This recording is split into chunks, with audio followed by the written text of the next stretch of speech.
Ethereum versus Bitcoin. Which is the better investment? In 2021, a guy named James threw $5,000 into Bitcoin.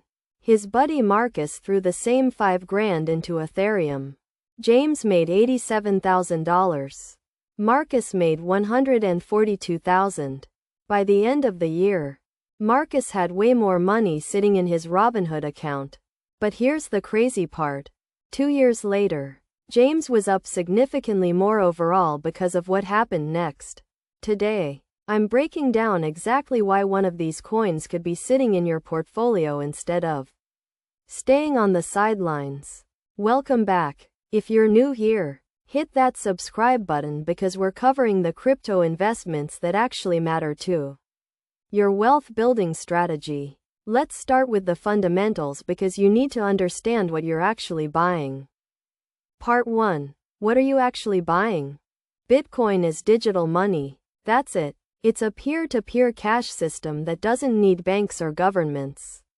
When you buy Bitcoin, you're buying store of value.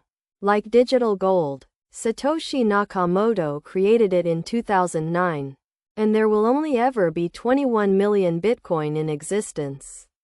That's the cap. That scarcity is the entire point.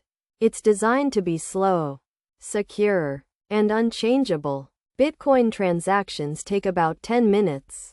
It's not flashy. It's not trying to do anything crazy. It just sits there, secure, immutable, permanent. Ethereum is completely different. It's a platform. When you buy Ethereum, you're buying access to a decentralized computer network. Think of Bitcoin as digital gold. Think of Ethereum as the internet. Developers build apps on top of it. DeFi platforms, NFT marketplaces, gaming ecosystems, all kinds of stuff. Ethereum is programmable. It has unlimited supply potential because new Ethereum is created constantly through mining. The blockchain literally runs billions of dollars in transactions every single day. It's the backbone of the crypto ecosystem. Here's the core difference. Bitcoin is about money. Ethereum is about utility. Bitcoin is finalized. Ethereum is evolving. Part 2. The investment comparison. From 2017 to now. Here's what the math shows. Bitcoin went from roughly $4,000 to a high of $68,000.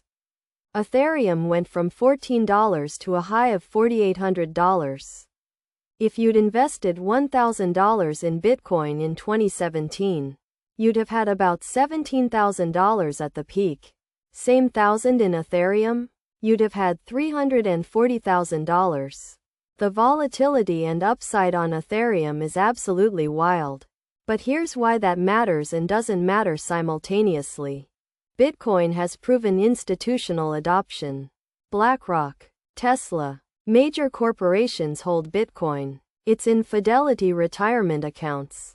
It's gaining recognition as an alternative asset class.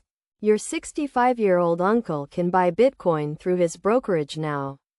That legitimacy creates stability. Ethereum adoption is growing faster, but it's riskier. It's more dependent on technological development, regulatory clarity, and continued innovation. The 2022 crash hit Ethereum harder than Bitcoin. That's the risk premium. Part 3. Which should you actually buy? Here's my honest assessment for your situation specifically.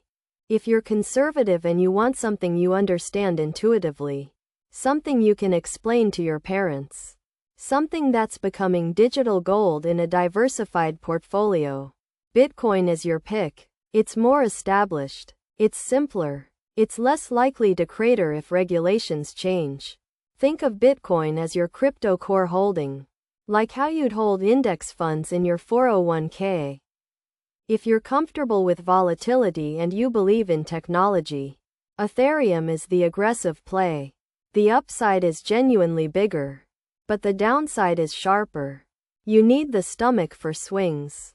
You need to not panic sell when it drops 40% in 3 months.